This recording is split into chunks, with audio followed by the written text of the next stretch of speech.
తలస్నానము వాటి యొక్క శుభ ఫలితాల గురించి చూద్దామండి. చాలామంది తలస్నానాలు చేస్తా ఉంటారు కదా! మరి చేస్తూ ఉంటారు బావుంది. మరి ఏ వారం చేస్తే అంటే సోమవారం, ఆదివారం ఇలా ఏ వారం చేస్తే ఎటువంటి రిజల్ట్ ఉంటాయనేది కూడా చూద్దాము. ఓకేనా అండి? ఆ! సరే. ఫస్టు ఆదివారం రోజు తలస్నానం చేస్తే సంతాపము, విపరీతమైన దుఃఖమొస్తుందంటండి. అంతేకాకుండా అందం గూడా తగ్గిపోతుందంట. ఆదివారం తలస్నానం చేస్తే. సోమవారం రోజు తలస్నానం చేస్తే కాంతి తగ్గిపోతుందంట. భయము, కొట్లాడతారంటండి. తర్వాత పీడకలలు కూడా ఒస్తాయంట. మంగళవారం రోజు తలస్నానం చేస్తే ఆయుష్షు తగ్గిపోతుందంటండి.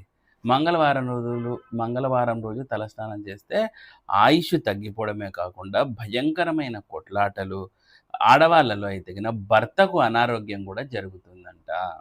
అదే బుధవారం రోజు శుభము. బుధవారం రోజు ఎటువంటి పరిస్థితుల్లో కూడా తలస్నానం చేయాలి. శుభము, లాభము, బుద్ధి వికసితము